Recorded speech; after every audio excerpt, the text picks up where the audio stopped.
Lowenthal. Here. Lowenthal here. Runner. Here. Runner here. Alquist. Blakesley. Hancock. Here. Hancock here. Huff. Here. Huff here. Lou.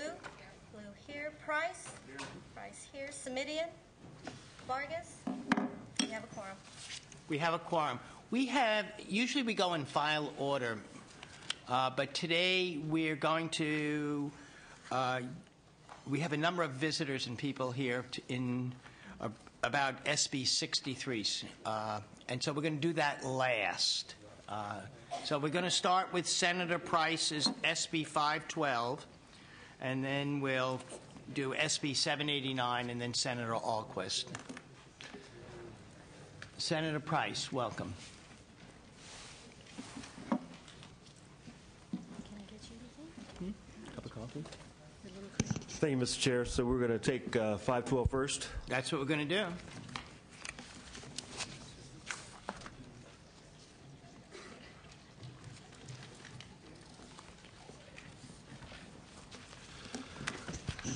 Good morning, Mr. Chair, members.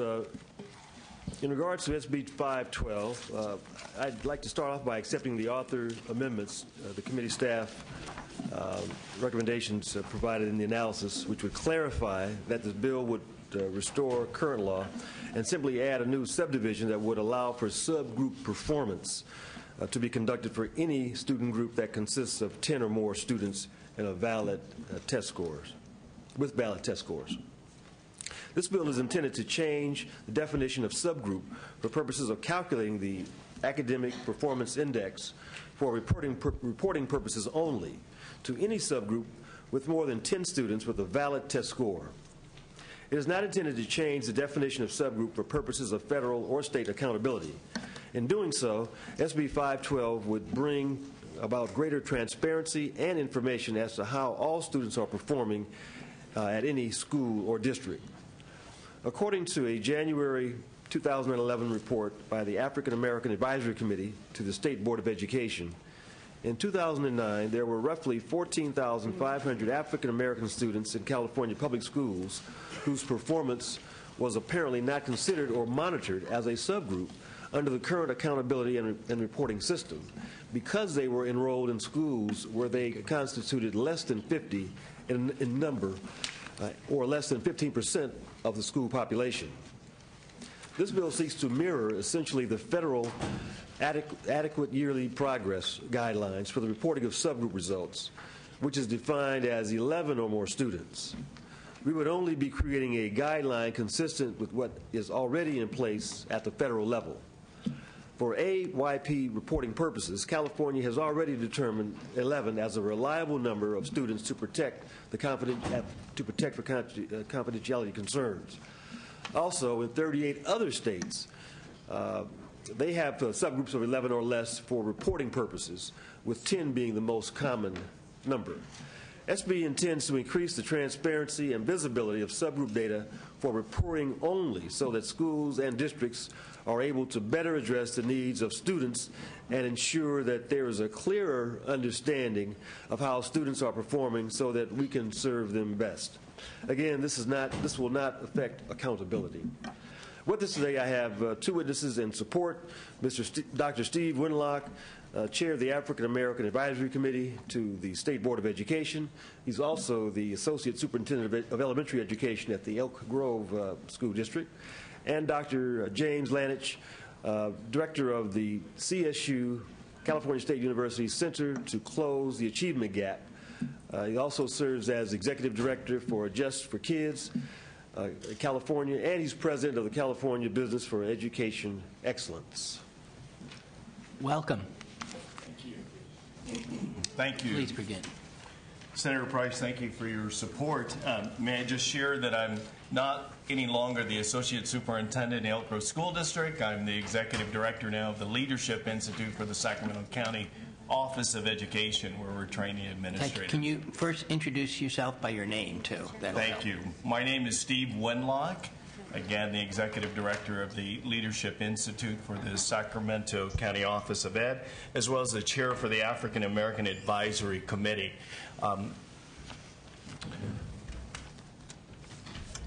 Good morning. Jim Lanich, president of Education Results Partnership, formerly Just for the Kids California, a nonprofit organization dedicated to helping schools close the achievement gap.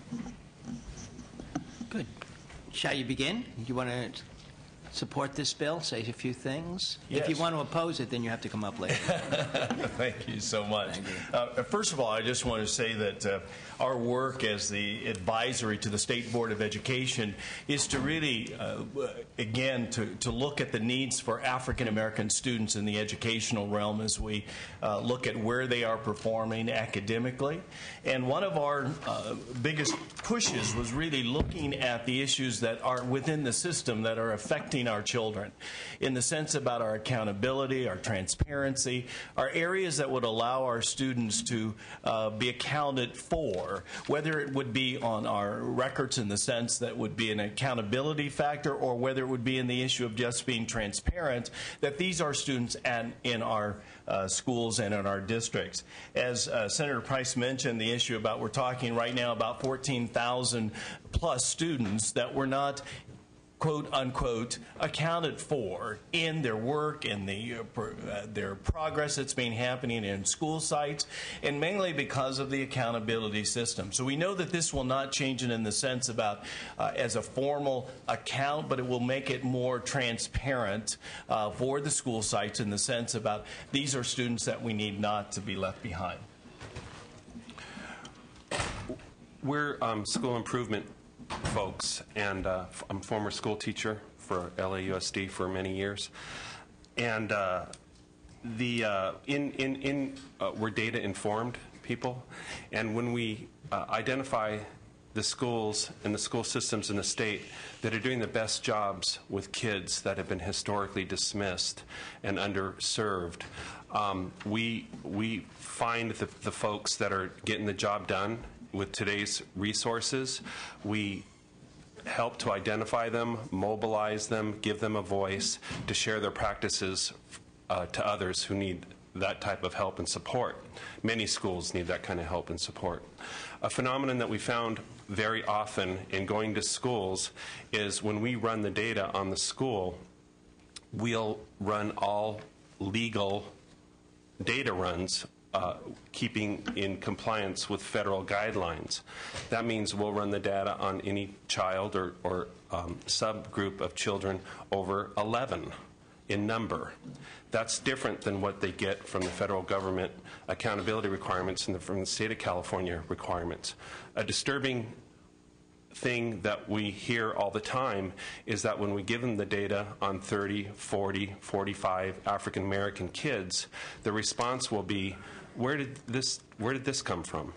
And we'll say, this is your achievement level of your African American youth in your school. I have over 1,000 schools here on this list that have a number of kids that are not accounted for in the federal accountability system or the state accountability system. And there's a disconnect, but the response will be, but that's not a legitimate subgroup. And it's an unintended consequence of a very good thing to focus on kids by ethnicity, demography, socioeconomically disadvantaged kids, English language learners.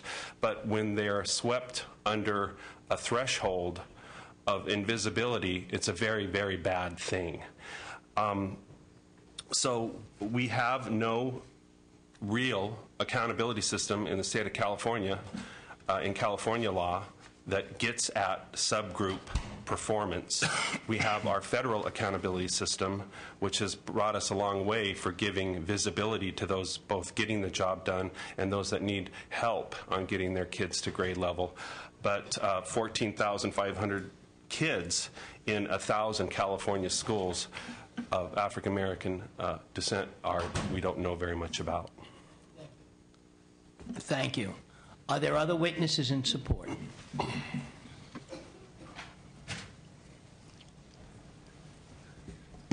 Good morning. Katie Valenzuela with Public Advocates. We're here in support of this bill.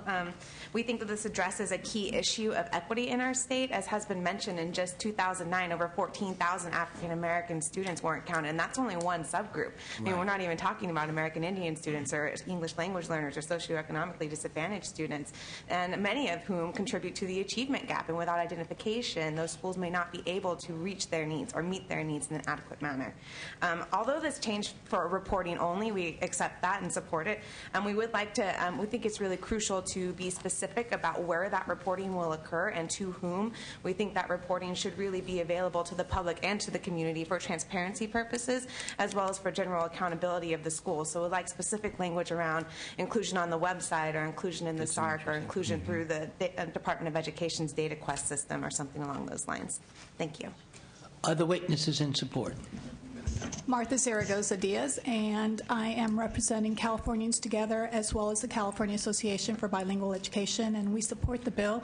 As amended, we believe that this bill is very important for and it benefits discrete student groups such as American Indians as well as English learners like Cambodian or Hmong, in addition to benefiting African American students. So we believe this is a step in the right direction, and hopefully when we begin discussing what should be the elements of accountability system, that this should be one of the issues that should be discussed at that time. So we believe that this is a very important bill. Thank you. Other witnesses in support? Are there any witnesses in opposition? Any members of the panel committee? I'd just like to say, I think this, first I want to thank the Kathleen Shabira for working with the author. I think this is a very important bill. We've now shaped it in such a way as to make sure that we're not losing any students now in terms of understanding where they are, but not putting at risk the existing kinds of federal accountability standards that we have in using this for reporting. I would like you to kind of respond when you to the, I think the one issue that has been raised is that while these data will be used for reporting purposes now, to whom are we reporting this data to, and how would you like to see the data presented, or if you have, or is that something you want to work on in the future? I'll refer to the sponsors. Senator, I printed out just for the heck of it, Senator Price's district, Crenshaw High School Student Accountability Report Card. So it's a standard, chock full, 16 pages, top to bottom, of tables and charts. So this is what the schools are required to put out to the public. There's not a mention of performance of a subgroup until page 10. And then down in the middle of a column, if you can read these and figure out how to read them, is African American performance for math for Crenshaw High has 86% as not at grade level. So I'd like to see that here. Right at the beginning. Right at the beginning. Okay, I think that as this bill moves forward, that's the interesting question. You now are asking us to really capture all these students, maybe not to count right now until we, in the existing accountability, but certainly for reporting purposes. Be interesting to see as you move this bill forward, if it does move forward, and I will be supportive and hope it does, how we will package that reporting and who to whom we're, where do you want to see that reporting go to, and what message do you want to send to school districts? And I think that's a very important question, and I'd like to see you work on that as the bill moves forward. I'm anxious to do so. I think demonstrate we want to collaborate with all the stakeholders, and you're right, useful information for the school and for the community, for parents to know. Because I think the question that we're raising is not just for this, you've raised it now, but we're really talking about when we have data, how do we want to report that data and to whom? And so it's more than just this, but it does, this particular bill, but this is a very important step, and I also believe that as we move forward with our Common Core standards and look at accountability, this will become more and more important. How are we going to report data? And so with that, I would ask for a motion. Bill's been moved by Senator Liu. Would you like to close, Senator Price? Just respectfully ask your aye vote. Thank you. Thank you. Will the secretary please call the roll? I believe this is, let me just see, do pass as amended. Secretary, please call the roll. Lowenthal? Aye. Lowenthal, aye. Brenner? Aye. Brenner, aye. Alquist? Blakesley? Hancock? Aye, and I do see this as a very important bill, and if there's an opportunity to be added as a Well, co-author. we've amended it, so there's an opportunity right now. Oh, thank you. Be happy to, Senator. Thank you. Hancock, aye. Huff? Lou? Lou, aye. Price? Aye. Price, aye. Semidion? Vargas? Aye. Vargas, aye. 6 votes. That's enough. 6-0. Bill has 6 votes, 6-0, enough for passage, but we're going to place it on call for the absent All right. members. Thank you. Senator, you have one more bill? Yes. Well, you have 2 more, but we're going to hold off on one. 789. 789, the Advisory Committee on Creative and Innovative Education.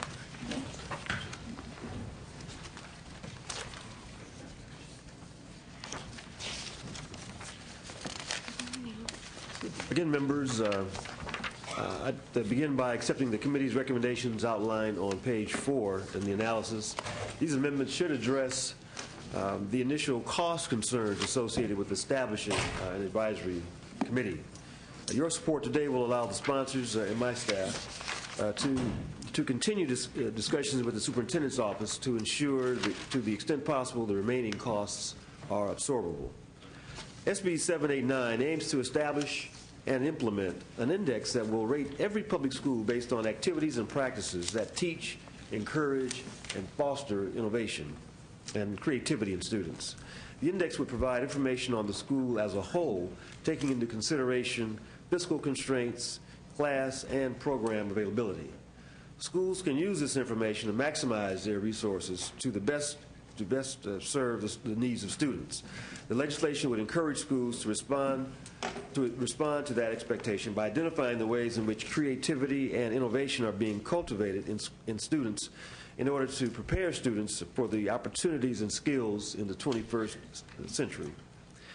An IBM study of 1,500 CEOs listed creativity as the #1 leadership skill that they look at in their staff.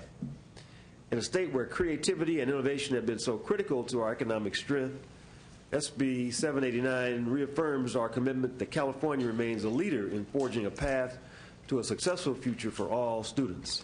I respectfully ask for your aye vote, and with me are the sponsors and other supporters of this bill representing the California Alliance for Arts Education. Senator, just to be clear, what you've done is create an opportunity for this creative and innovative index to do, but rather than create a new committee, we're going to fold this under the already existing Public School Accountability Act Advisory Committee. That's correct. And charge them with this, and I believe that this would be then work with the Department of Education and the superintendent. That's correct. With that, witnesses in support. Thank you. My name is Joe Landon. I'm the Policy Director for the California Alliance for Arts Education, and I brought with me a parent from Sacramento area. On the board of my organization sits a representative of the Boeing Company. Her participation is predicated on the understanding within Boeing that in order for their company to succeed, they need a workforce that embraces creativity and innovative practices. They are investing in arts education as part of their commitment to enhance those skills and qualities in our students. Though the mission of the Alliance is to advance arts education, we welcome this opportunity and that this legislation proposes for the arts to come together with the disciplines of science, math, technology, and engineering to articulate best practices and shared goals around education. We are all working towards the same end, a quality education for every student in California. This bill will provide an innovative step in that direction.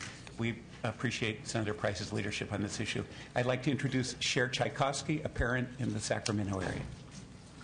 Hi, Chika, Senator Price, and committee members. I acknowledge that we are on the traditional land of my Miwok cousins, and I bring you greetings from my Métis family.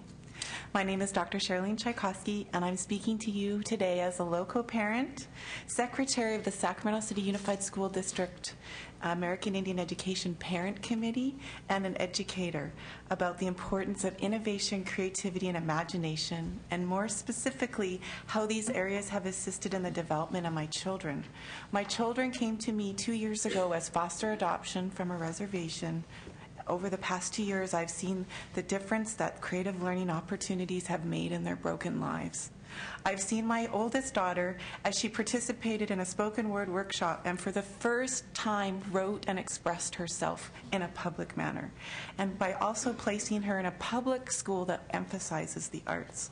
Her scores have gone from below basic, failing, to above average proficient, and we rejoiced when we received those in the mail. I've seen my middle daughter thrive and demonstrate her best writing after she played Queen Esther in her school play. When I asked her, why did you do so well in your writing? She said, because I got to be the part and use my imagination so I understood it better. I advocated, which is dear to my heart, my son who was diagnosed with Asperger's, to continue to attend his public art school as he had very poor social skills. And even though they wanted him to go to a special day school, we continue to keep him at the art school, and now this innovative environment has developed him a better sense of self-esteem and determination, even with the help of an instructional aide who also had to adapt her own skill set to this environment. You know, as a parent, I want my children to receive the benefits of what creativity can open up in their lives. And for our schools to succeed, we need to make room for that experience. Currently, the standardized tests provide only a small indication of what students can do. How do you say that was a great performance of Queen Esther? And so an opportunity, it also fails to prepare students to thrive in a world driven by ideas and innovation. So Senate Bill 789 speaks to the need to look beyond what we're doing now to identify ways in which schools are encouraging students to think and learn. An index of creative and innovative education would challenge schools to rise to their responsibility to meet the needs of children as they develop their skills to succeed. Just imagine a creative and innovative environment where students from preschool to career and beyond have access and opportunity to flow through a system of programming excellence to advance them to their highest potential, tempered with a firm resolve to build transformative global economy through advancing technology. It's what any parent would want for their child. It's what I ask for mine. I ask you to support Senate Bill 79. Heichka, all my relations. Thank you. And Hello. you're right. To play Queen Esther is a unique role. It's wonderful. Yes, other witnesses in support. Good morning. Katie Valenzuela from Public Advocates in support of this bill. Other witnesses in support.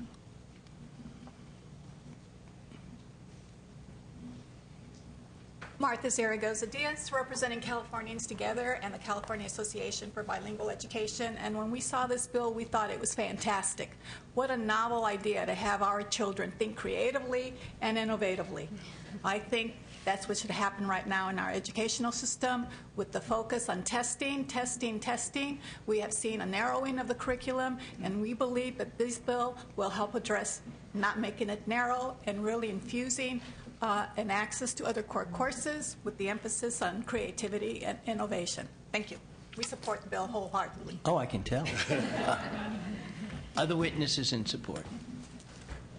Good morning, Mr. Chair, members of the committee. Andrew Keller on behalf of the Alameda County Office of Education's Alliance for Arts Learning Leadership in support.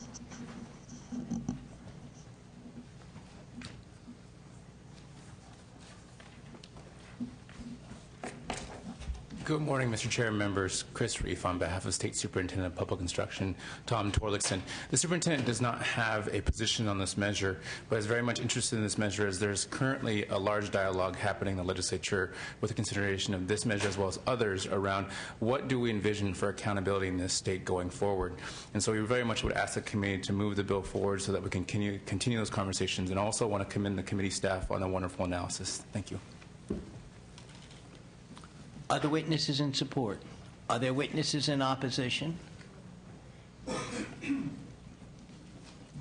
Members of the panel? Senator Runner, Vice Chair. Thank you, Senator Price, for doing this. And I, too, support the arts and creative and innovative opportunities for our kids. But right now, Kent schools already do this, and I'm concerned about another layer of bureaucracy in government as superintendent of public instruction's office, even if they can absorb the costs. Yeah. Well, we don't want to recreate the wheel. There is a committee charged with looking at that broad issue, and so we just want to incorporate this as a part of their inquiry. So we're mindful of creating another bureaucracy to do another study, but we think that with this added focus to an existing body that we would get the best mileage. Well, I'm curious, does it take legislation to do that, or working with the superintendent of instruction's office to? Well, we hope to do both. As you've heard, we've got some ongoing discussions with the superintendent. He's been very receptive, and so we're hopeful that we can work out the best approach.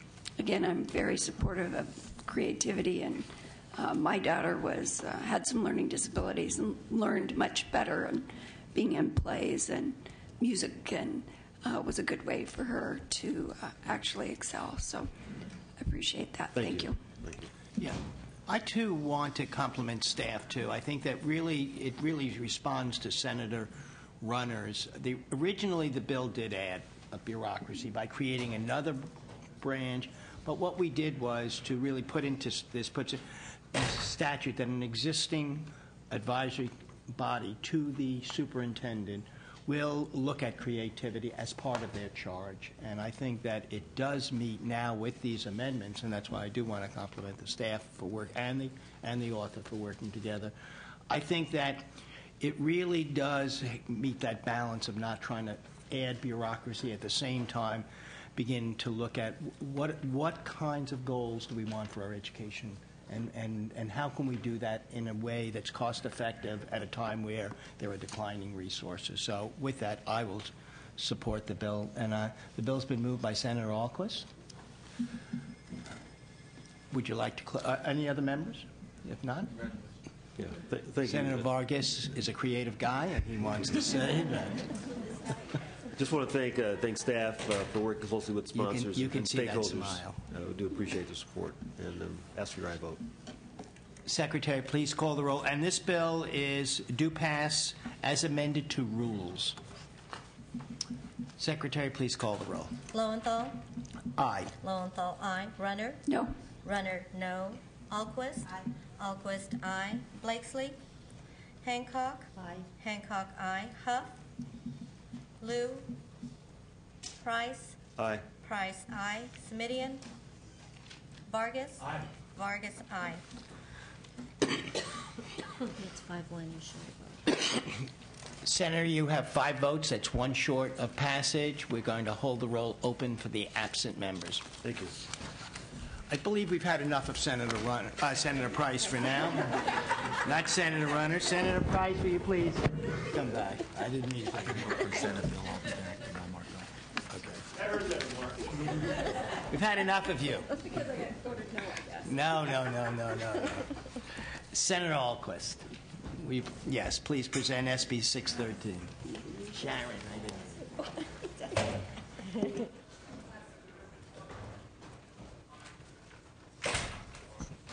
Thank you, Mr. Chair and members. This is SB 613, Open Source Digital Textbooks. First, let me begin by accepting the committee's proposed technical amendments on page 4 of the analysis. These amendments, I believe, address the concerns of the Association of American Publishers, which have a supportive amended position. On a separate note, I understand that late yesterday afternoon, AXA submitted a letter requesting an amendment, supportive amended. Given the lateness of the request, I'm not prepared in this hearing to take the amendments since I just got the information, but I will commit to working with AXA as the bill moves forward, hopefully through the process. The problem. Today, a child is more likely to do a Google search or to go to Wikipedia with a question before heading to a library. Yet in the classroom, most students continue to use traditional printed textbooks rather than interactive computer-based methods they use outside the classroom. In addition, printed textbooks may not be current. In my district in San Jose, in the Bay Area Unified School District, they're using English books that are 7 years old. Lastly, printed textbooks tend to also be very expensive and heavy. and that's a whole other issue on the heaviness. In this time of great fiscal challenge, the goal of SB 613 is to provide school districts flexibility to use free digital learning materials, which are known as open source materials. It does this in 4 ways. First, half of elementary and middle school textbooks per subject to be open source. It requires that half of the K-8 instructional materials are to be open sourced by their next adoption date, so it would be part of the adoption process. So this would be the year 2015, 2016. SB 613 works with the current adoption framework, schedule, and adoption process for K-8 schools. So this is why the earliest time for open source materials to be available would be 2015. Because it uses the current system, there would be no increased state cost. You will keep hearing me say there's no cost to this bill. As with traditional textbooks, all open source materials adopted by the state board would have to meet state curriculum standards. And that's extremely important because there are some people who will say, well, there's a bunch of junk out there, and yes. And that's one of the amendments. Yes. Yes, that is one of the amendments. Yes. So all these open source materials have to be adopted by the state board, and they have to meet state curriculum standards. The next part, 1 high school textbook per subject to be open source. Since high school districts adopt their own instructional materials, this would be part of their current adoption cycle. Third point, free and digital. SB 613 defines open source instructional materials as materials that are available in digital format and free to access online. Fourth, many options for getting open source materials. And I think this is an innovative point here. SB 613 specifies that the open source materials may be developed either through a consortium of states that have adopted the Common Core standards, and I know this is something that Dr. Michael Kurtz really supports, or through a single author or publisher. A consortium allows us to learn how other states have implemented the Common Core, and as I have said to many people, we don't have the answer to everything in California. By looking at other states, we can also see what best practices are being used and in the materials that they are approving. The need for the bill. I think I've laid out some of the issues. Certainly, historically, California has spent $325 to $400 million per year on textbooks for K-12 students. Using free digital textbooks would significantly reduce the cost. And these are dollars that school districts, which currently have and could even have greater financial needs, would provide dollars available for them to do other things that they need to do. Next point, textbooks are outdated. The textbook adoption process is long and cumbersome, and it can take as long as 4 to 5 years to approve instructional materials. Some textbooks still say that Pluto is a planet and that the United States has never elected an African American president. 2 current factors make it opportune to move on open source. One, or there are 3 actually. As part of the state budget, the instructional materials adoption process was suspended until 2015-16. In August of 2010, California adopted the Common Core state standards of instruction, and so far 41 states have adopted the Common Core. Thus, our state will have to adopt new aligned instructional materials that will have, and we need to have time to transition to this new framework. Those are my comments, and I have witness and support. Just before, Senator, you've also clarified that if there may be fewer than 1/2 materials may be open source if there is insufficient submission of open source materials or too few submitted open source materials meeting the existing. Exactly. They have to meet the standards, so there's that flexibility. So you're providing the flexibility, but you're not requiring if there's not that material. And I appreciate the work of you and your staff in helping us on this. I think this is a very important bill.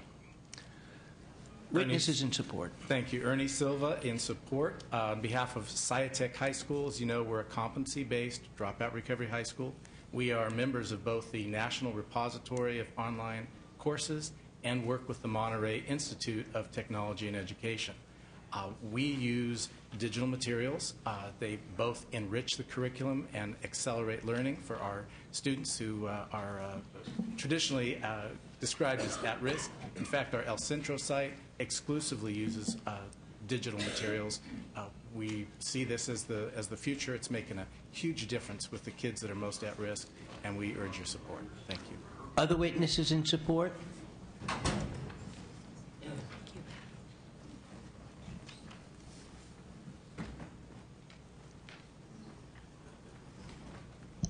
Good morning. Sherry Griffith with the Association of California School Administrators. Our position actually is support if amended, and we appreciate the author's interest in working with us. We apologize for the delay in getting our letter in. We very much support the progress of moving towards online instructional material choices for districts. However, we do have some concerns, and we hope that our amendments will be considered by the author.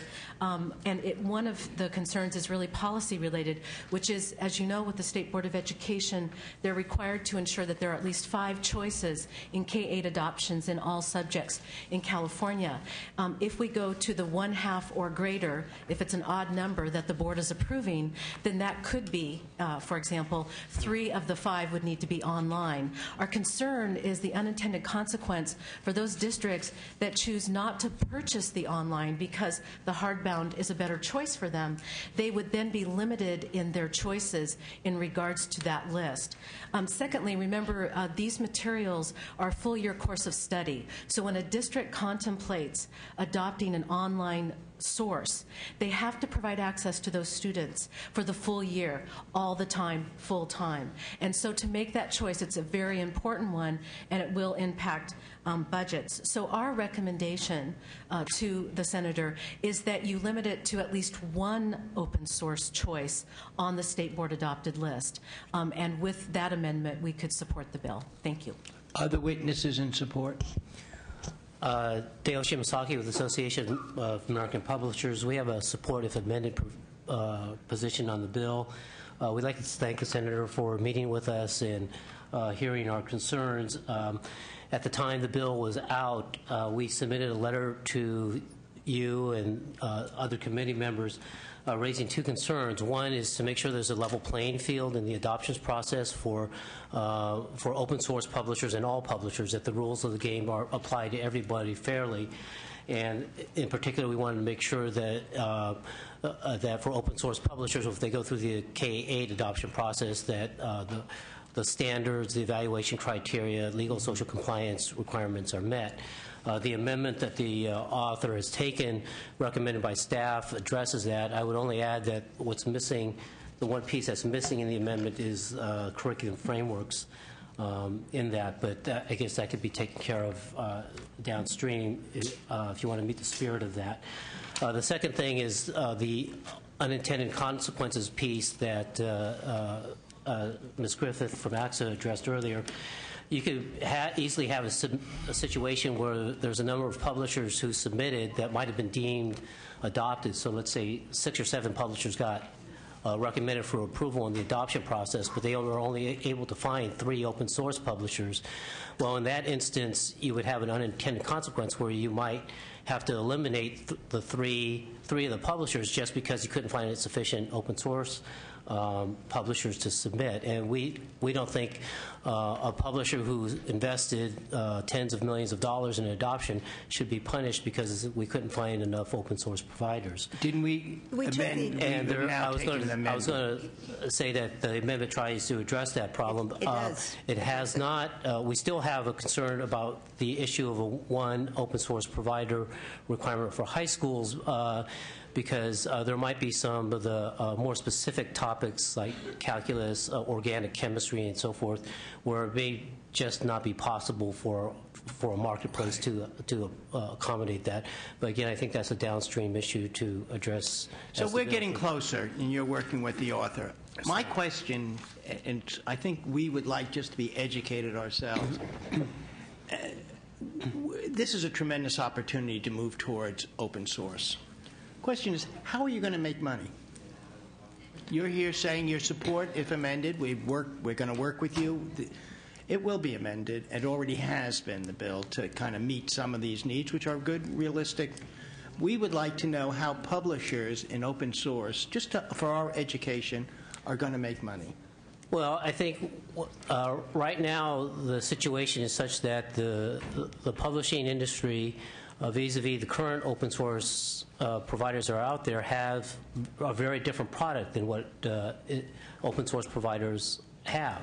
So, for example, the publishers have, with their products, teachers' editions. They meet the requirements of the criteria, which require that English learners, you have to have 2.5 hours of instruction for English learners. You have other kinds of requirements for African American students to make sure that low-achieving African American students give additional support. You have additional supports for struggling learners. We have those kinds of items that are embedded in the adoption process that currently is a different product from what open source providers provide. So you're going to have a larger range. You have a larger range. What you're saying to me is you have a larger range of products than just the textbook. You have additional support materials. You have materials for teachers. So you're still going to be able to provide, with your open source, which may be free to the student, enough materials that other materials that you're going to be able to economically sustain yourselves and make money on. Right. And it's important for us to understand really what some of those issues are. Right. And we have things that, again, that are very specific to California that are called for by the Curriculum Commission that make our products right now at least very different and distinct from what the open source submissions are at CLearn and other places. So thank you. Yes. Other witnesses in support. Isabel Garcia with the California Teachers Association. We don't have a formal position on the bill, but we support the concept of encouraging and moving towards digital, because those are the skill sets that our students are going to need also for transitioning to the common assessments, which will be computer-based. But our concern, and we share the concern about that have been expressed, but we would like to have assurances that if even one adoption at any grade level is required to be open source, we would like the guarantee that students will have access to that curricula at home and at school. So it's about capacity for the hardware to be able to access that curriculum. And also, teachers we want to have a variety of instructional materials to use, because certain students may do better with one set of materials than another. So we want to encourage a lot of publishers, small and large, to be submitting. And so that, as we move forward with the bill, those are sort of the issues that we would like to address. I'm pleased that you raised the issue about hardware and accessibility of students. As the legislature and the department and the Board of Education and the governor, as we move more towards digital and open source, issues such as access become even more important than ever. So, and as this bill moves forward, I'm sure that issue will be addressed. So we look forward to working with the author on that. Thank you. Other witnesses in support? Witnesses in opposition? Members of the committee? Is there the bill's been moved by Senator Hancock. Thank you. Just Would you to like to mention close? a couple things. One, current law, it's already in the bill that for these materials they would have to be available both in the classroom and around the clock. So that's already there. Also already there, amendments that clarify that the number of open source materials is dependent on the adequate number of submissions that meet the standards. That's already there. So I think we've already addressed probably 70% of the concerns. The other 30%, I'm certainly willing to work on them. They seem reasonable. It's just I just got it last night, and I'm not really able to say right now this is what we need to do. So I think it's a good bill. I think it really is cost savings, and more than that, I think it's a state-of-the-art and allowing our students to do what they do the other hours in the day, and that is to access really good material and to help them grow and do well in school and beyond. I was Ask for your support. I was just struck with the question, the issue about one of the, I think the representative from CTA was concerned about students having the experience to be able to do some. I'm more worried about the adults understanding, less worried about the students. They're far superior to where we are in terms of dealing with the digital divide. The divide is over 30. With that, I'll accept it as your close. Will the secretary please call the roll? Do pass as amended. Do pass as amended. Thank you. Lowenthal? Aye. Lowenthal, aye. Runner? Aye. Runner, aye. Alquist? Aye. Alquist, aye. Blakesley? Hancock? Hancock, aye. Huff? Blue? Blue, aye. Price? Aye. Price, aye. Semidian? Vargas? That has 6 votes sufficient for passage. We're going to hold that open for one. Thank you very We have much. 2 bills. I'm going to present my bill and then come back for the final bill, which will be, this will be a relatively short bill. Senator Runner. You get the gavel.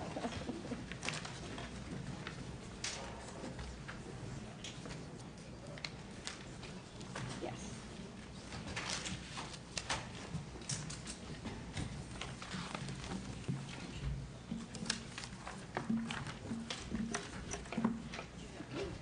Senator Lowenthal, are you ready? Yes. We did. I lost the first game. I lost it. I didn't. But then I took care of it. Are you ready, Senator? I'm ready. Okay, ready. great. Thank you, Madam Chair and members of the committee. SB 629. First, I'd like to accept as authors' amendments the suggested amendments in Comment 3 and Comment 5 of the staff analysis to clarify who can apply for these positions and how they will be governed.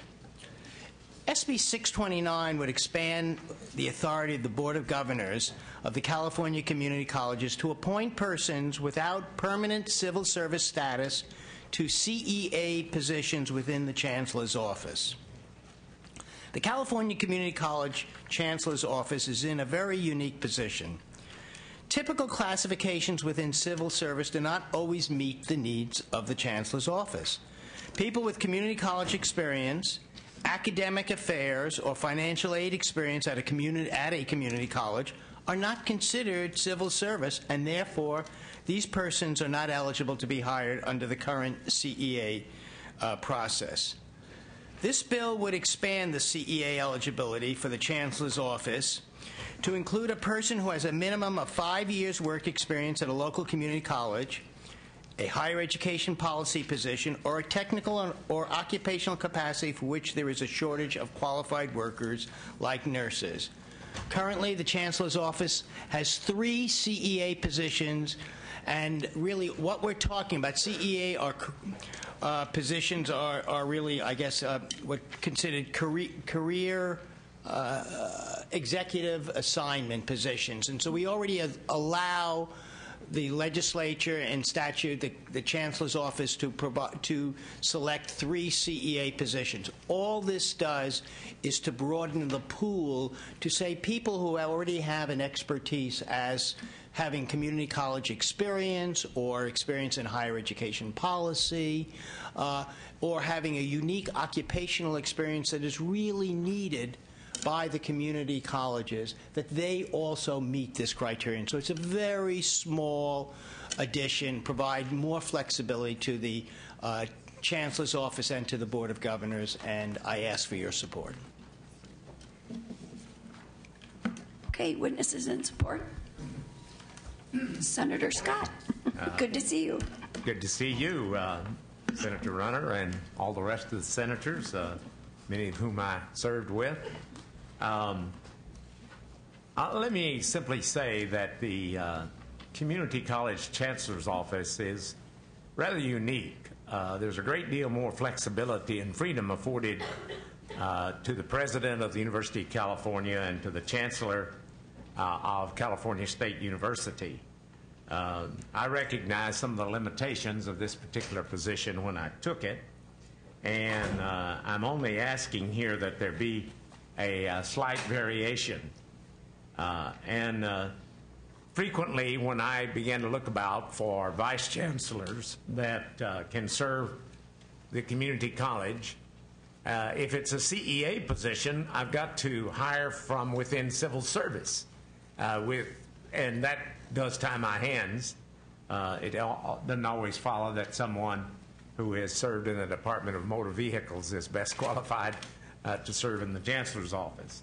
So this would simply say that in those CEA positions, that if there's someone in the community colleges already that has 5 years of experience, and I can think of positions, whether you're talking about academic affairs or student services, people who would be outstanding in this position.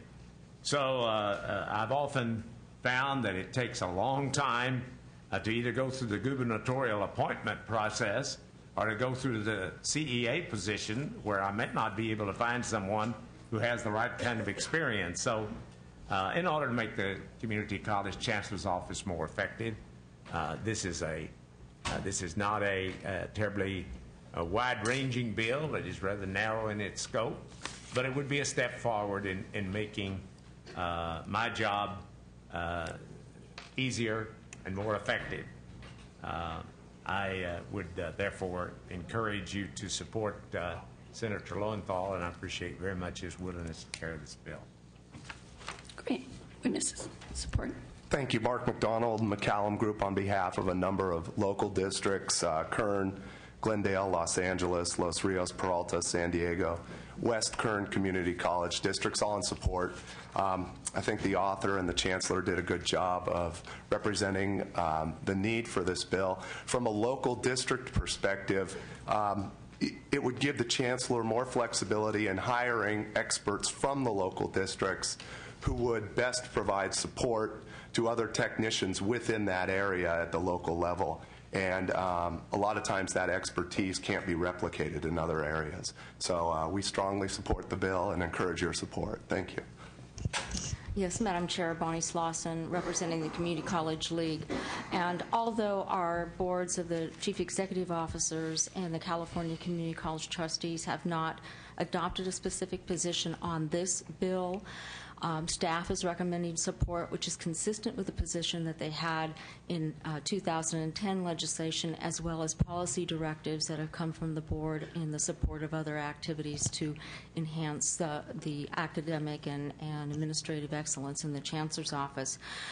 Similar to Mr. McDonald, we believe that it would permit our chancellor to be able to recruit from within our colleges and higher education institutions to be able to get experts, practitioners, and academic professionals who would be best to serve our system of the California community colleges. And we thank you and urge your support.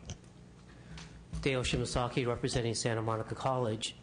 Having worked in the legislature for 11 years and then going back to City College of San Francisco, working for 5 years, and coming back here working with you folks in a different capacity, I could tell you that the experience of having a background working in the community colleges is very valuable in relating to you and with my clients. I think similarly, when you have the ability and the capacity to bring that kind of institutional memory and experience from the field into the state chancellor's office, it adds a lot of value not only in the work with the community college districts, but in sharing with you how the laws and the regulations and the things we do up here really come down and affect the local districts. And to give the chancellor's office that ability and capacity and have that option at least to share that within the office and with all of you, I think is a valuable asset for all of us. So I think anything you could do to accelerate or enhance that process is a plus for everybody. Great. Thank you. Witnesses in opposition? Seeing none. Members? I move the bill. Want to close? Yeah, I just want to say that right now the CEA position allows, the chancellor, if, as he says, for somebody from the Department of Motor Vehicles to come and become a vice chancellor. It also says if you've worked in the legislature, you can become a chancellor, or if you've worked for the governor. But it says if you work for the community colleges, you can't be in this. It doesn't make sense. This just really closes the loop and makes a lot of sense without expanding the authority. I urge an aye vote. Thank you for bringing this bill forward, and Senator Scott for appearing here today. Thank you. Okay, call the roll. SB 629 do pass as amended to appropriate. 629. Yes. Lowenthal? Aye. Lowenthal, aye. Runner? Aye. Runner, aye. Alquist? Aye. Alquist, aye. Blakesley? Hancock? Aye. Hancock, aye. Huff? Liu? Aye. Liu, aye. Price? Aye. Price, aye. Smidian? Vargas? 6, and we'll hold the roll open for the other members. Thank you. Thank you, Senator Runner. All right. What did I say? 49. I did? Yeah. But it's okay.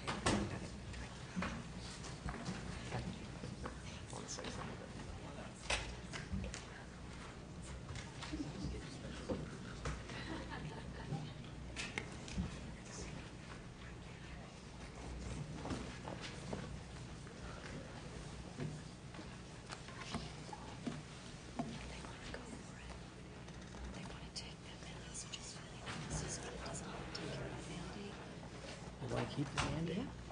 I thought yesterday he told me he did. Who wants to do this?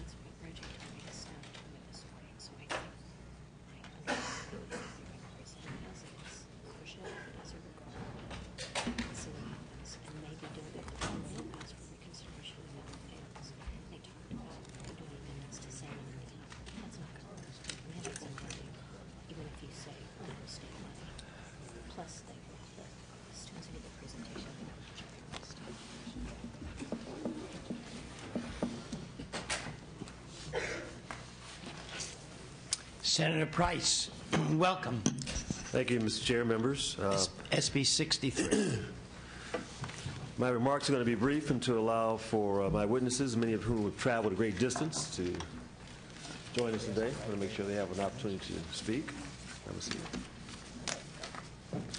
Let me begin by accepting as authors amendments and staff recommendations as outlined in page 5 of the committee analysis. I'd like to especially thank the committee for their work on working with the sponsors and their advice and suggestions on making this an even stronger bill. Where's the other one? SB 63, as proposed to be amended, would require high schools in California to acquire and maintain an automatic external defibrillator in a central location on campus. To date, 35 states have adopted such laws that require or encourage the use of AEDs on school campuses. According to the American Heart Association, more than 225,000 people in the United States die each year from sudden cardiac arrest. That's nearly 685 people per day, or one person every 2 minutes, making it the leading cause of death in our country. Sudden cardiac arrest usually happens without warning and without regards to age or social or economic status. It's estimated that 7,000 children die each year from sudden cardiac arrest. Studies show that early defibrillation is required within the first minute. The odds are that 90% of the victim's life can be saved. After the first minute, the survival rate drops 10% with every passing minute. If defibrillation is not delivered within the first 3 minutes, the resulting effect could be brain damage. If more than 5 minutes passes, death may occur. Members, these devices save lives.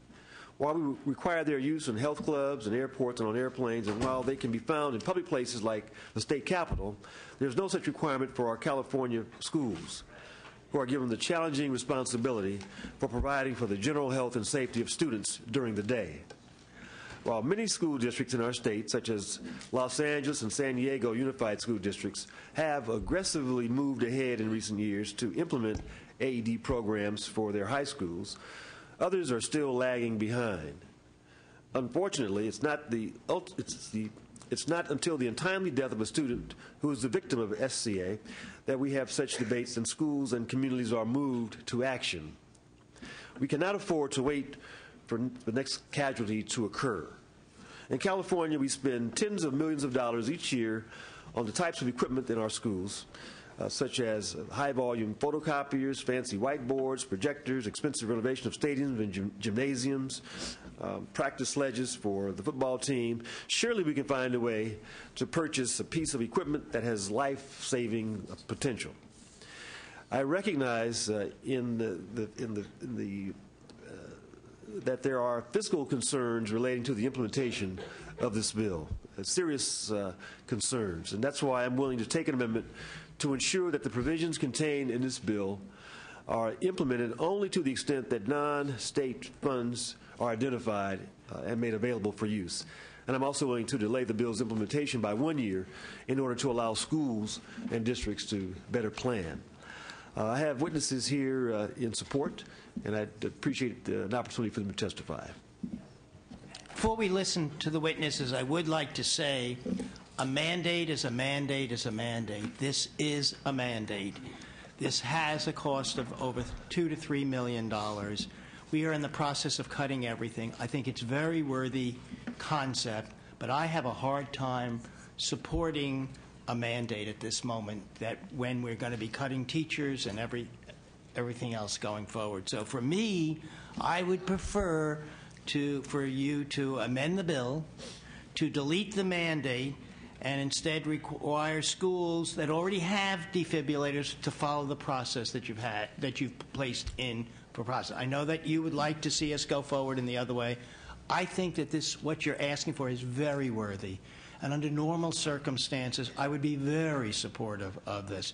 But you're going to have a hard time convincing me, even though you talk about other non-state, other funds, that we're talking about every penny that we can save at this moment. And so I have no problem with the concept, but I need to be convinced by the witnesses that you're willing to put up a mandate and take money from something else when we have no money in the system at this moment. And this money, if we have to pay from, is going to come out of somebody's hide. With that, I ask for witnesses in support. Hello, good morning, Senators. My name is Alberto Navarro, and we're here to talk about SB 63. Yes. We're students from the University of Southern California. We proposed this idea. We thought it would be a great idea to implement AEDs, or automatic external defibrillators, in all public state high schools in California. As of now, defibrillators are mandated in health clubs. They're mandated in state-owned buildings, such as this one. I believe there are 3 in this building, so if one of us were to suffer from sudden cardiac arrest, we'd be covered. Also, they're required in state prisons, so prisoners, of all people, are protected by these devices. And yes, there is a cost to this, but you can't put a price on life. And I strongly urge you to vote for the bill. Other witnesses in support. My name is Jennifer Padilla. I'm also currently a student at the University of Southern California, originally from San Jose. And possibly the greatest aspect of AED devices is how easy they are to use. Essentially, anyone can operate an AED device at any time. There are many different brands of AEDs, but the same basic steps apply to all of them. AEDs use instructions printed on the actual device, voice commands, and/or on-screen messages to guide the user through defibrillation and CPR, and no medical training is necessary to operate one.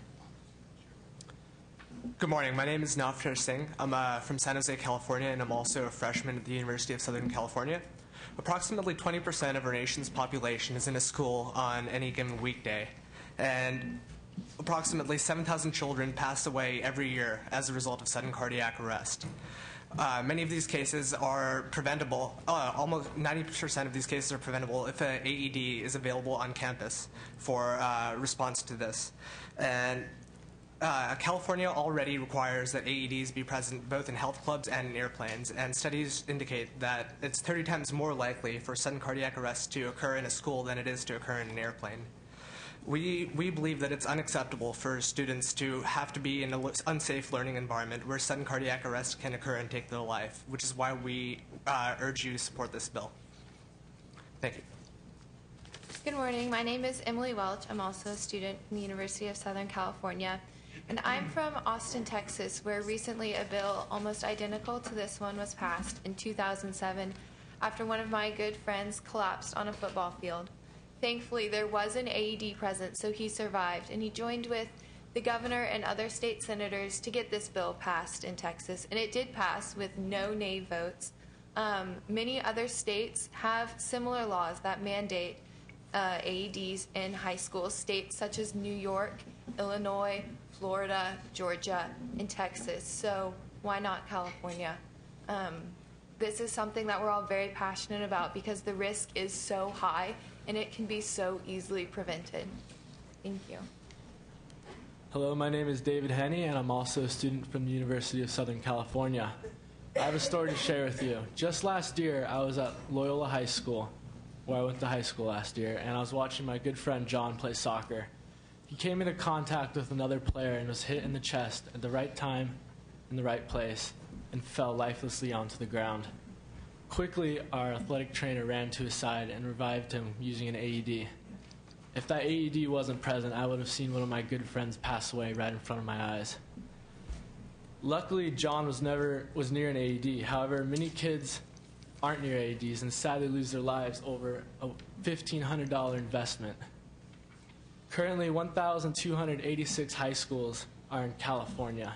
Major school districts such as Los Angeles, Sacramento, and San Diego already have AEDs mandated. No, they don't have them mandated. Or they already have AEDs at the schools. Sorry. It would cost California around $1 million,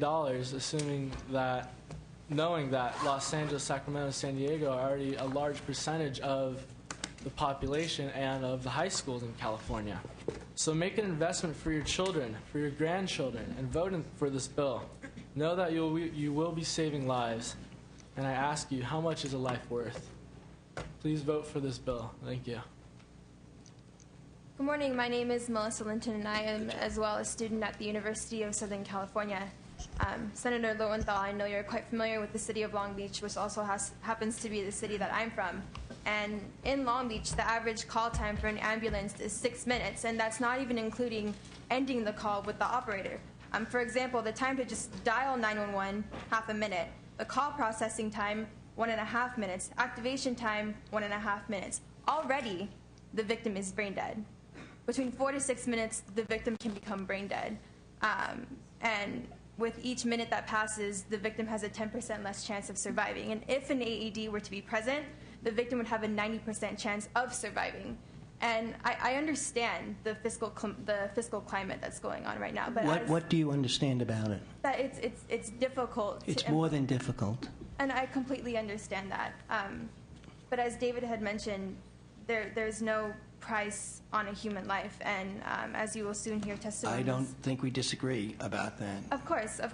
But we just really want to show you how passionate we are about this. And I appreciate that, and you are, and the concept, the policy is very, very important. I'm just saying that this crisis is far greater than we have ever experienced before. We are going to be closing schools. We are not going to. We are in a crisis of unbelievable proportion. I certainly believe that you have to crawl before you walk, and I would like you to take a smaller step at the beginning. Not that it's not important what you're saying. I wish every school had it, but we cannot afford to put the money out now for a new program when we're cutting all existing programs. That's the way I feel. I understand completely. Thank you. Other witnesses in support. Hi, my name is David Lowenstein. I'm also a freshman from the University of Southern California. And on any given day, 20% of the population is present in a school, and each year 7,000 school-aged children are affected from sudden cardiac arrest. And an AED is an effective way to prevent sudden cardiac arrest. Similar states, large states such as New York, Florida, and Texas have also passed similar bills. In New York alone, in 2002, they passed a bill that mandated AEDs be present in all public schools. And between 2002 and 2008, 40 lives were saved.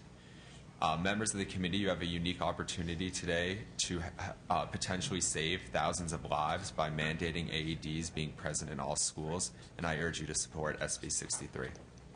Thank you. Other witnesses in support? Senator Lowenthal, Jim Medaffer, formerly of San Diego City Council, and authored a law in that city that makes AEDs required in all new construction. I now travel around the country doing everything I can from a legislative standpoint to save lives.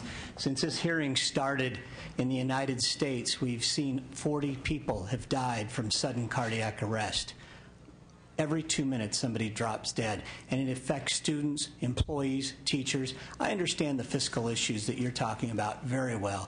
What I would suggest that you do with this piece of legislation, keep the mandate in place. Let's move this thing forward in the system. Ask the author's office to continue to work to find other sources that are non-education sources of funding. There's all types of various areas that we can look to put in money, because one of these devices, and you could figure $1,000, $1,500, somebody just opens the lid, and all of a sudden the life-saving process starts that would not, Stay calm. would not Follow otherwise these voice happen. instructions. Make sure 911 is called now. The statistics are clear. I'll conclude with this, that for every 1 minute that goes by without defibrillation, a victim of sudden cardiac arrest, their life expectancy drops 10%. If each and any one of you had a child at a high school that suffered sudden cardiac arrest and it takes 10 minutes for the paramedics to show up, I'm very sorry to say your child wouldn't make it. This is about saving lives. How many times do we hear about cases, the recent one in Michigan, the basketball player, the winning goal, drops dead of sudden cardiac arrest? We can work together. This is good public policy. This is smart public policy. At some point, somebody said, let's put fire extinguishers in buildings. Oh, we can't afford it. Well, guess what? They're everywhere. We don't think about it. At some point, somebody said, fire sprinklers. Why? Because they can respond quicker than the professional firefighters. That's what this is about. This is about you in a leadership role, setting a change and a difference in following what other states have already done to do the right thing. Normally, California leads. In this case, we ought to be catching up. I urge you to please move this bill out and to please let us keep looking for non-education funds. Thank you, Senators. Thank you very much, Chairman. My name is Afrak Vargas. I'm with the California State Firefighters Association. I look around the committee and I see senators that are extremely dedicated to public safety, and especially to our chairman of this committee, our past legislator of the year. And so nobody challenges your credentials or dedication to public safety. We thank you for your service. This is a difficult, almost impossible budget issue that is in front of us, and none of us envy your positions to confront that issue, but we do support this bill. Thank you. Thank you. Other witnesses in support? Mr. Chairman and members, Barry Brokaw on behalf of the California chapters of the American Red Cross. Obviously, you have fiscal issues before you here, but the policy is beyond reproach. We train people in the use of AEDs. We train people on how to maintain AEDs. They do save lives. We hope you'll be able to move this bill forward. Thank you. Other witnesses in support? Yes, go ahead. Brendan Tuig on behalf of the American Heart Association in support of the bill. I did have one comment to make about one of the amendments that was accepted as an author's amendment, where it says staff recommends an amendment to clarify that defibrillators may be used by trained school employees in accordance with the school's emergency plan. We just hope that as that amendment is being drafted, it doesn't preclude a Good Samaritan bystander from also using the advice. We wouldn't want a situation where someone's saying, hey, you can't use that because you're not trained. I believe that's already existing law. Well, right. It is that and Good Samaritans. You want to make sure yeah, that it still is existing law. Yeah, that in this situation somehow a bystander isn't precluded, because the devices are easy to use. They have verbal and sometimes even video prompts. So anyway, my concerns are not really the use of defibrillators or the need for defibrillators. That I've tried to express how difficult and painful these decisions are going to be, and this is just the beginning. Other witnesses in support? Oh, and we will look at that amendment. You know. My name is Kathy Rucker, and I'm the widow of fallen Novato firefighter Stephen Rucker. He lost his life while fighting the Cedar Fire of San Diego County in 2003. And Steve loved being a paramedic. He loved saving lives. He loved technology. And in his memory, I'm working on getting AEDs in our schools. We have 2 children. They are in the K-12 system. My daughter will be entering high school this fall. In my county, Marin County, all of the high schools have one or more AED units, except for the 2 in Novato, because the school district was reluctant to implement a program. Fortunately, in December, they did vote, the trustees voted 7-0 in order to implement a program. However, I'm still waiting for the AED units to arrive. I don't feel comfortable sending my daughter to high school without an AED unit, and I do understand the budget concerns, but you please realize, as everyone has been stated before, we're now in a situation of haves. Some have, and many have not. How would you feel if your child attended the school that didn't have the AED and the one across town did, or the one in the next district did? Are you willing to play roulette with our students? The only way we can have a standard of care is to have a mandate. Thank you. Other witnesses in support. Thank you. My name is Regina Faison, the president and founder of the Derek Faison Foundation. I lost my husband to a sudden cardiac arrest while he was playing a pickup game of basketball at Irvine Valley College. There was not an AED. Irvine Regional Hospital was right next door. It took over 10 minutes. So obviously there was not enough time. My 7- and 9-year-old son was with him and unfortunately had to witness that. It is something that I would not wish to happen on anyone. I'm from Orange County. In the last 2 years, we've lost 10 lives, ranging from 14 to 17. That, to me, is unacceptable. There's no reason. These devices save lives, and I'm confident and I'm hopeful that this will happen, because you can't place, you can't put a value on a life. I know all of you have loved ones, you probably have kids. It can happen to anyone at any time. It doesn't matter if you have an underlying heart issue. It can happen just with a hit to the chest at any time. So I just finished, helping implement 18 AEDs at Tustin Unified School District. They're on board. We have them in all the schools. It can be done. I know it can. So I just really urge you. I thank you for hearing us here today and listening to our stories, but I really, really want to urge all of you to please, please support this. Thank you. Other witnesses in support? Try to keep it to present new material, or else I would appreciate you just mentioning your name, who you represent, and whether you're in support or not.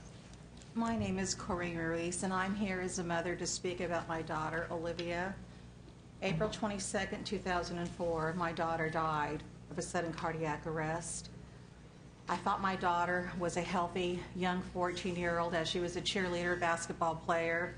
She loved to run track, but little did I know that she had an undetected heart condition known as long QT syndrome.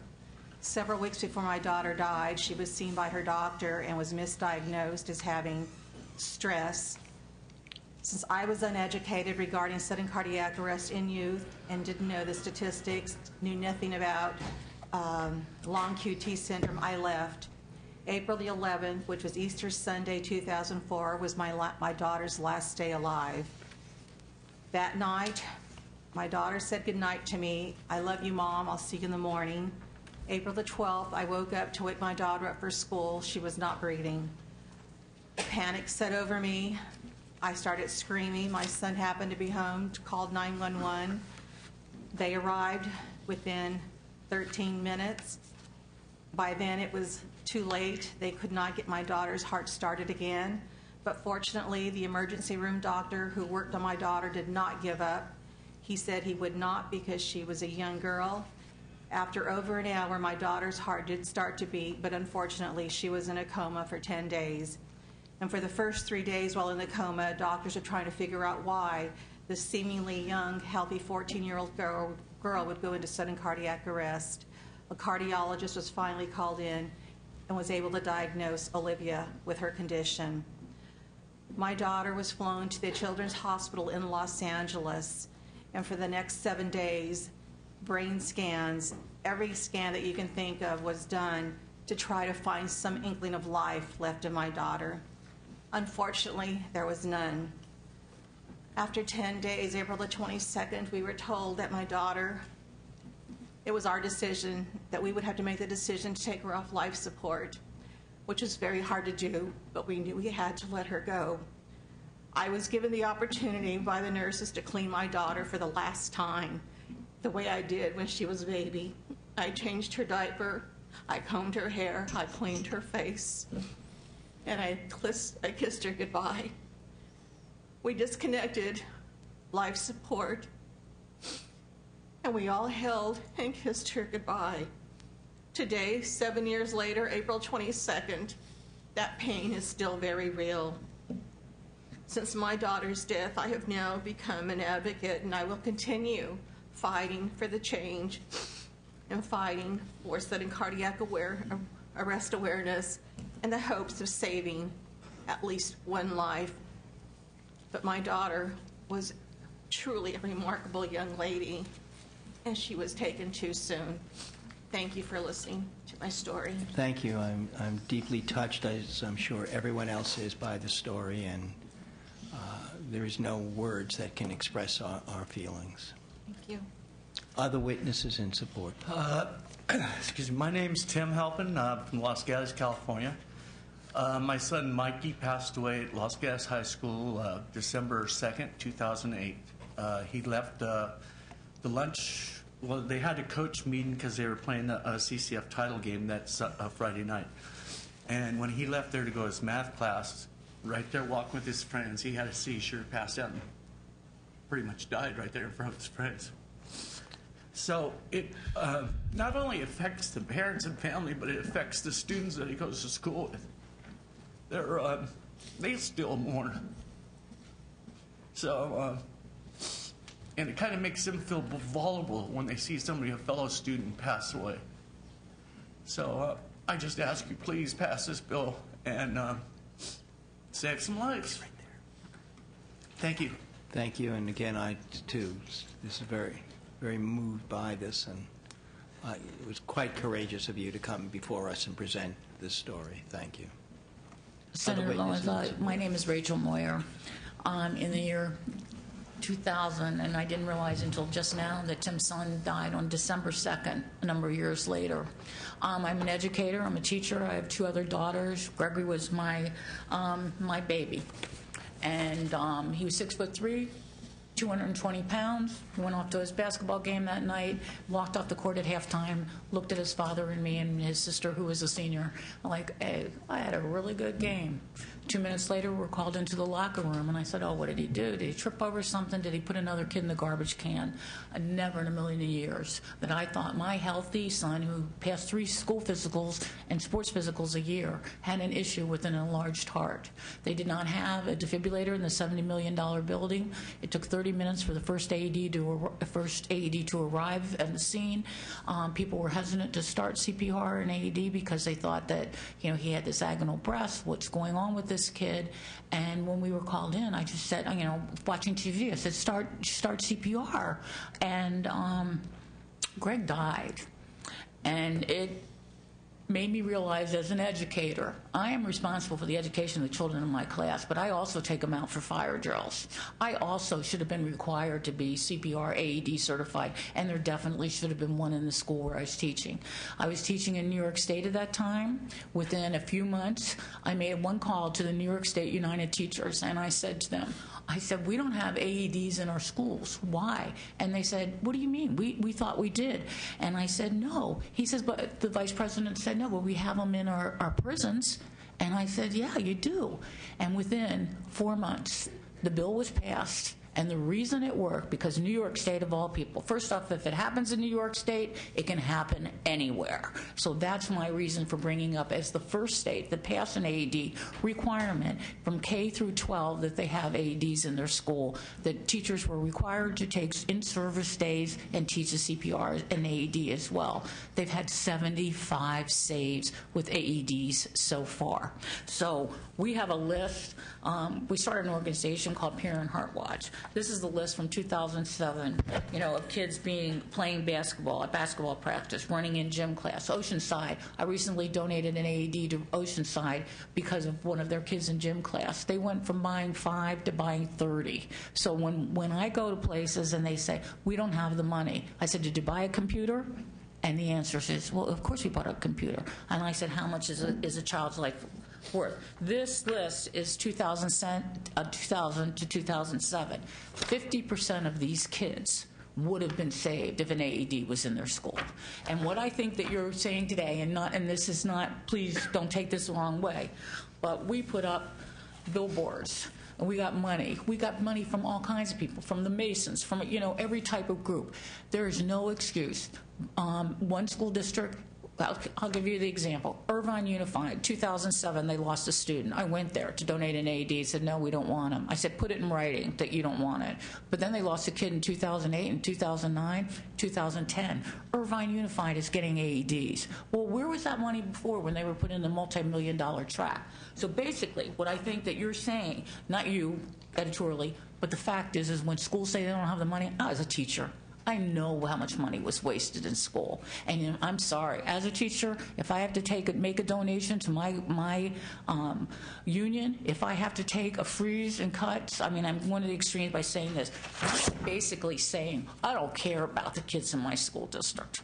And it's not just the kids, it's the parents, it's the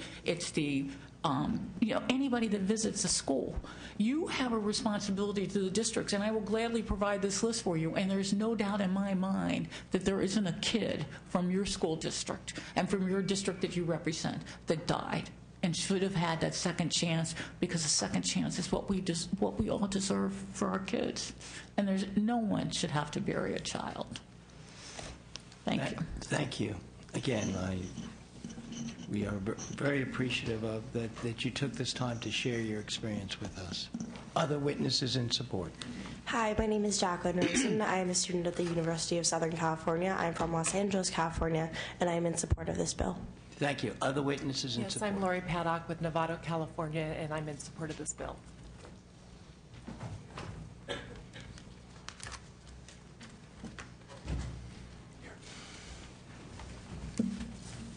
Hi, my name is Alexandra Vidasheva, and I'm also from Los Angeles, and I'm in support of this bill. Hi, my name is Catherine Peters. I'm from Los Angeles as well, and I'm in support of this bill. Hi, my name is Claire Balger. I'm from Los Angeles as well, and I'm in support of this bill. Hi, my name is Owen Wan, and I'm from Los Angeles, and I'm in support of this bill. Hello, my name is Shamoya Washington. I'm from Los Angeles, California, and I'm supportive of this bill. Hi, my name is Catherine Palmieri. I'm from Santa Cruz, California, and I am in support of this bill. Hi, my name is Francesca Nastandi. I'm from Newport Beach, California, and I'm in support of this bill. Hi, my name is Erica Christensen. I'm from Duarte, California, and I'm in support of this bill. Hi, my name is Zach Klaus. I'm from Livermore, California, and I'm in support of this bill. Hi, my name is Nina Rathman, and I'm from Pasadena, California, and I'm in support of this bill. Hi, my name is Erin Lim-Lincoln, and I'm from San Leandro, California, and I'm in support of this bill. Hi, my name is Wendy Vialta. I'm from Hawthorne, California, and I'm in support of this bill. Hi, my name is Gianna Archiana, and I'm from Oakland, California, and I'm in support of this bill. Hi, my name is Alexander Bronson. I'm from Stockton, California.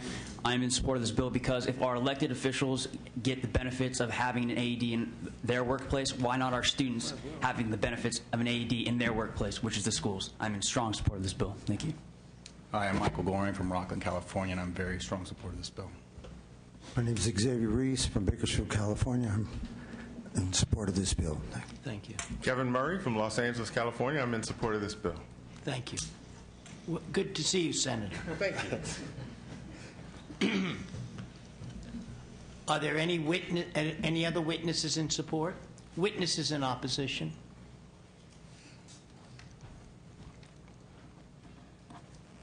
I'm not in opposition, but I'm in support of the amendment, so I wasn't sure where that landed me.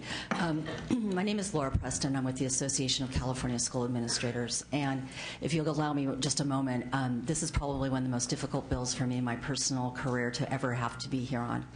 I'm a widow of a man who died from hypertrophic cardiomyopathy, and I'm the mother of a young woman who has hypertrophic cardiomyopathy.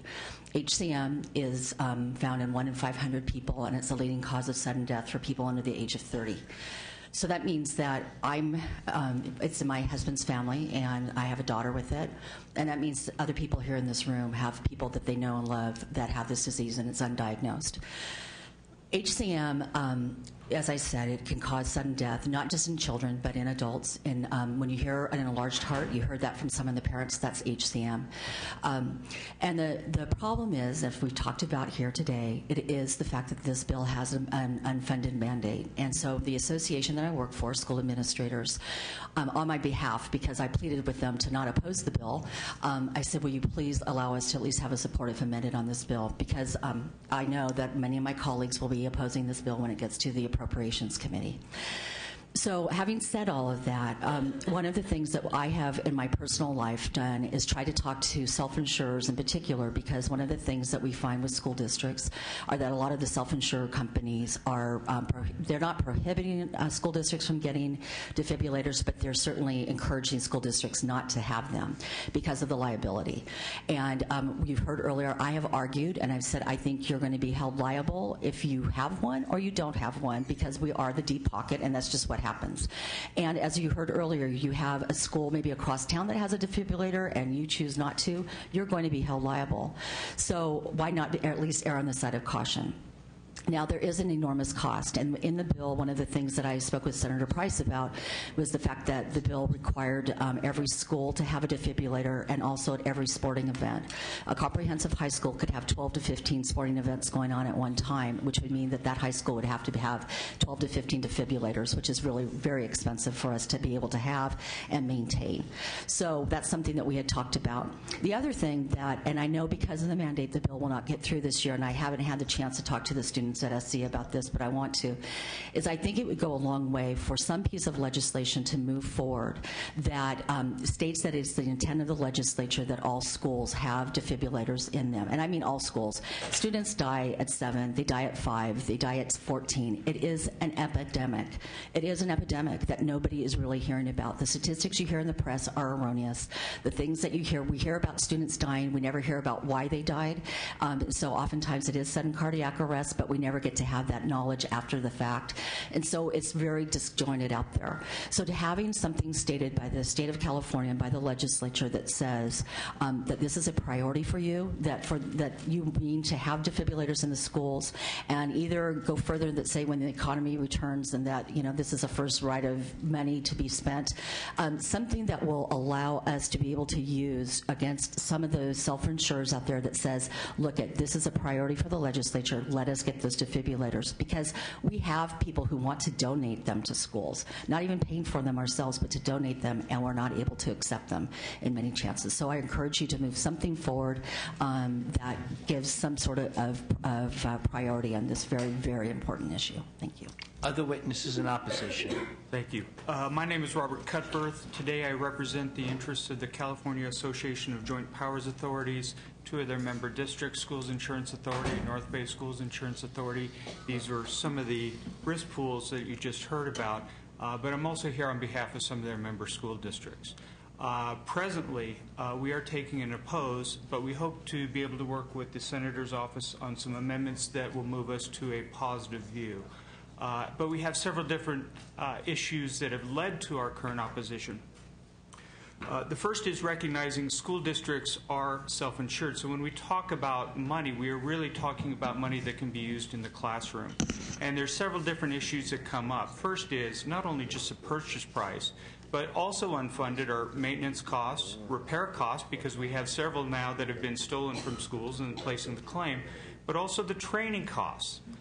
There is ongoing training, and we know, working with our unions, that one of the costs is cost for those trainings when we already have furlough days, so that's an additional cost imposed on the school districts, as well as additional demands for increased compensation because there is an increase in responsibilities.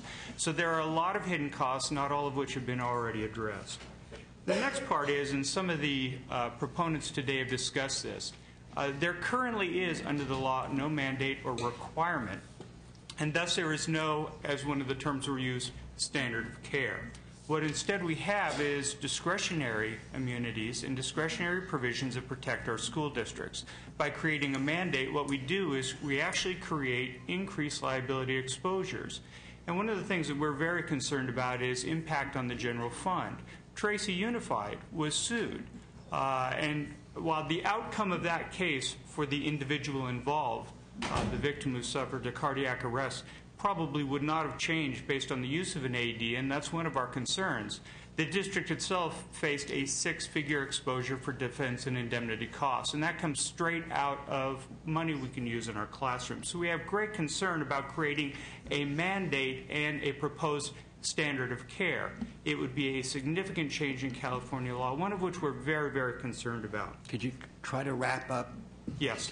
The last part is, we've talked about, and several of other folks have, we can support some donations, we can support some use, but we do need to make sure that in doing that we are not creating exposures, liabilities that are clearly unintended. As much as this is important, we need to also protect the schools and make sure that we can live within the practicality of what they can provide on campus for their students and their staff. Thank you. Thank you. Members of the committee? Senator Runner? Yes, thank you to so many who've come long distances from LA. I represent part of LA, so I know it's hard to get to up here. You know, the heart-wrenching stories that I heard about lives lost. I had a personal story, as many of you all do, and probably here in this, on this dais. My former chief of staff was playing basketball here locally, coached boys and girls basketball teams, and was playing a little game afterward with some of the coaches, and he passed away a year ago, January 11th, on the basketball court. 41 years old, left a wife and 4 children, and one of those, their youngest, actually has the same heart condition, had a surgery when he was just 6 weeks old. So she actually carries around an AED and has purchased an AED for their church when Caleb is there. So I know the stories and how important AEDs should be. I am concerned, of course, about the cost. And I know there's school districts who have foundations in my particular district that can raise money. Hospitals have contributed AEDs to local schools and school districts. So I think we really need to look at that avenue, and I'm concerned about the mandate.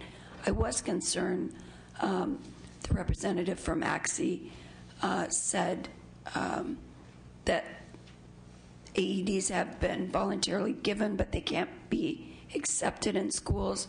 Do you know why that is, Senator Price? No, I don't. Would you like to clarify that? Although there are a lot of school districts that have accepted AEDs, so this is certainly not. Right. Well, as was mentioned, Los Angeles Unified, there are a lot of school districts. Oh, right. That And I didn't mean to allude to that, and this is really quite a powerful position to be in right here. But having said that, what happens is it's in the districts that are self-insured. Okay. And so it's primarily those districts, yeah. We have a lot of districts that have been given them and been able to use them, but the ones that have been self-insured, they're worried about the liability, and so they're not accepting them, and they're very, very nervous about it. Thank you. Great, thanks. Answers that question. So, although I strongly support in every school, K through 12, AEDs there for our kids and the amount of lives lost and the amount of lives that would be saved, I think there's another way to do it without mandating it. So, again, encouraging the schools to make sure it's their #1 priority. Thank you. No. We do not have a dialogue between witnesses, and no, you do not, unless you cannot do that. That's not the practice of the Senate. Senator, would you like to close? Yes, I too just want to thank all the witnesses and the patience of the committee for hearing the testimony. As has been mentioned on a couple of occasions, no issue about the use or the need of these devices. I think clearly they have an important role to play in our health care and health delivery system. We're merely asking California to join other states who are also facing difficult fiscal issues. We're asking California to join other states in adopting this as a policy. We know that we will have a continuing discussion in appropriations. The committee has already made some significant suggestions for reducing the scope to reduce the potential costs of this legislation, and I'm hopeful that over the next several weeks we can continue that reduction discussion. We certainly have been able to identify a number of outside resources that could be potential partners in this. And so I'm asking that the committee permit the bill to move forward to approach. So we know that there are still some significant issues that have to be addressed in terms of cost, potential cost. But we think that the program is certainly worthy of that discussion and of moving forward to see if we can resolve it in a way that does meet the fiscal constraints and concerns that this committee and other committees will have. Thank you. I think I don't need to reiterate. I think that the policy is a very good policy. I will not be able, if you will not amend the bill today, I will not be able to support the bill. With that, will the Secretary please call the roll? Is there a motion on the bill? I'll move the bill. The bill's been moved by Senator Liu. In answer to your question, Senator, the sponsors are unwilling to amend that at this point. They're not? They are not. They are not willing to amend.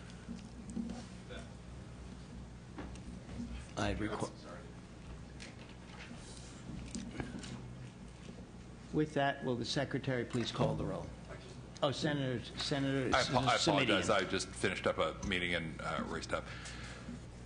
Mr. Chairman, I understand you want amendments. I want an amendment now to eliminate the mandate and to take the first step and have the regulations and the procedures that Senator Price has put forth in this bill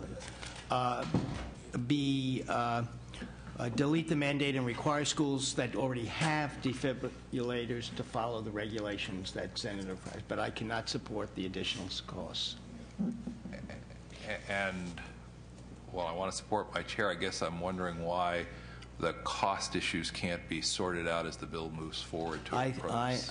I think they probably can. I just do not believe that we should be sending forth new programs at this moment that have a big cost.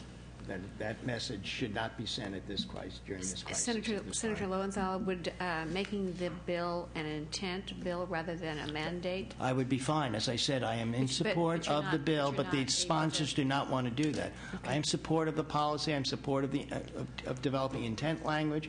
I'm support of any step short of making this a mandate. I think that it is not proper at this moment when we are facing an overwhelming crisis and we'll be potentially closing schools to now be putting in additional mandates. I don't think that's the message. But members can, because I have no problem with the policy. It is just the cost. What if the author were willing to go the intent route, also go with language that indicated that if funding sources were available, then it would be required. The cost, I understand the chair's point, which is that when you're bailing water is a matter of necessity, every little bit of cost is a cost. But there may well be, the cost is actually relatively modest for the equipment that we're talking about, and there may well be opportunities for nonprofit groups to provide it, and that would allow both for intent language, it would allow for contributions. There already are a number of school districts that have done it with that, and I'm certainly not opposed to that. I'm just opposed to the fact that this is now a mandate upon the state, and anything short of that. Yeah, we're seeking the policy direction, and if we had to couch the mandate terms with the availability of funding, I think that would be acceptable. It's not couching it; is that they eliminate the mandate. Senator Lowenthal, there is a split the difference approach here, which I'm going to make one last pitch at, and then I promise I'll let it go. I am remembering Senator Jackie Speer, who had a bill on water fluoridation, and the bill said that districts with 10,000 hookups had to fluoridate, but only if the money was available to do it. So there was not a mandate on the expenditure of funds for that purpose. There was a mandate that if the funding was available from some other source, then you would go forward. Now, I definitely don't want to get us started in a conversation about the benefits of fluoridation today. That's another challenge for another time. But my point is there is a way to split the difference here that would allow the conversation to go forward, understanding that the mandate to spend funds was no longer in the bill, and that would allow you and the author to keep the conversation going. Absolutely. And that, if that's acceptable to the author, That approach would be acceptable to the author and to sponsors if it's acceptable to the chair. It will be acceptable to the chair as long as we have now formally removed the mandate and said it is the intention and if funds are available. From other sources besides. Yes. We are, as I've said all along, this is not a question of the policy. This is a question of what message we are sending forth as we're cutting schools at the other side. Senator Lowenthal? Yes. I would simply point out we will also be cutting health clinics. Right. And if a health clinic closes, there will be people that die. And we will not recognize the state of California if we have another $12.5 billion worth of cuts. That's right. And unfortunately, we are 2 votes short in each house of being able to maintain our existing taxes and not cut any more. But we will have to cut more. And I would ask each of the students, thank you for coming, and the parents that are here. As our state loses its great public systems, human lives are diminished. Victims are created. We hear from all of them, and we are desperately heartsick right along with you. We should be able to do this. Thank you for taking the mandate out, because we want to be in a position to move forward should our state achieve financial stability. If not, it's going to be piecemealing every set of people whose lives have been diminished. And it's heartbreaking for all of us. Senator, so you're willing to remove the mandate and... Would you indulge me for 30 seconds, Mr. Chair? Just for a minute. Only because I believe the students and some of the parents, at least, are accepting of particularly my Solomonic friends' a proposal. And so if you wouldn't mind just reiterating for the benefit of the students and the parents what the amendment is it the description that Senator submitting and taking out? Because when we say remove mandate, that could mean a whole bunch of things, as you all know. We are removing the mandate. There is no requirement right now that this be funded. What it is I believe that Senator Samidin is saying it is the intention of the legislature to move forward with this, and that if there are funds that are available, is that?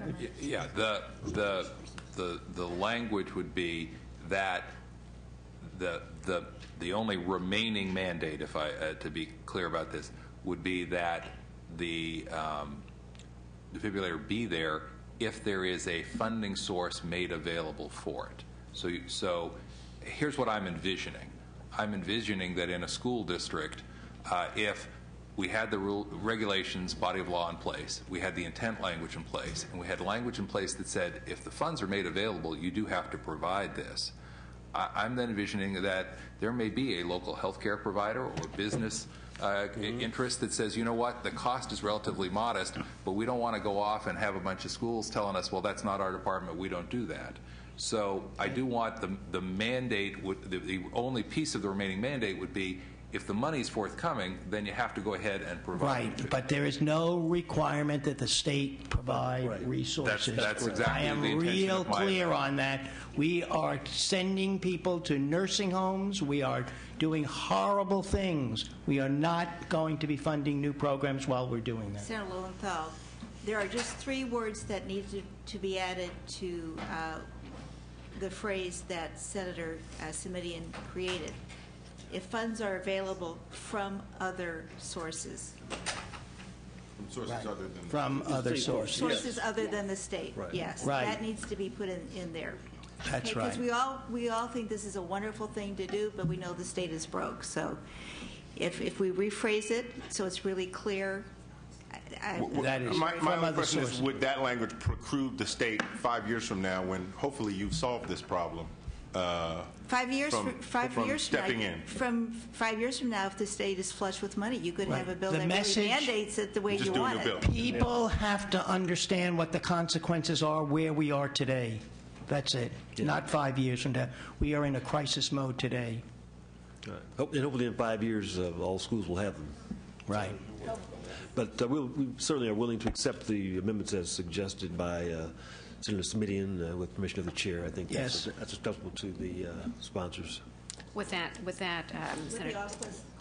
With the Yeah, Alquist corollary. with that, Senator Lowenthal, then I would move all The bill as amended with the language to be taken in the next committee. Correct.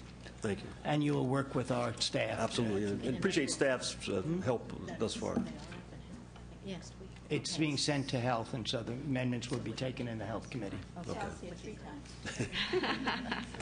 With that, will the Secretary please call the roll as amended and to be amended in the Health Committee? To Health, okay. Lowenthal? Aye. Lowenthal, aye. Runner? Aye. Runner, aye. Alquist? Aye. Alquist, aye. Blakesley? Blakesley, aye. Hancock? Hancock, aye. Huff? Lou? Aye. Lou, aye. Price? Aye. Price, aye. Simidian? Simidian, aye. Vargas? That bill has 8 votes. We'll hold the roll open for the absent members. Thank you. Senator Ronald, would you just keep the roll open? I have another appointment at 11 o'clock. Sure. We're going to open the roll for the absent members. Will the Secretary please, or the sergeants please call the absent members?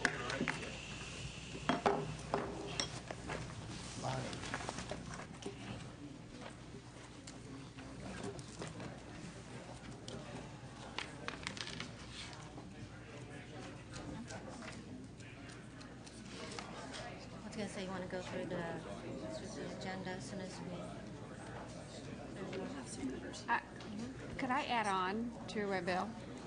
Are you gonna call of them all? Yes. Okay. We'll do that now because I think we'll have to be go to another good to committee. get that out. So let's start with. Oh, I'm sorry. Can you please be quiet when you're leaving the room? Thank you. Thank you. We're still working on some prior bills. Yes. Okay. And this one is SB 512. SB 512, to pass as amended to appropriation. You want to say Chair and Vice Chair votes? Chair voted aye. Vice Chair, aye. Alquist? Aye. Alquist, aye. Blakesley? Blakesley, aye. Huff? Simidian? Aye. Simidian, aye. That's 9-0. We just need one more. Huff, if he's coming back. Okay. Senator Huff is on his way back, but we'll continue, so we'll leave the roll open. Continue with SB 613. SB 613, do pass as amended to appropriations. Chair voting aye. Runner, aye. Alquist?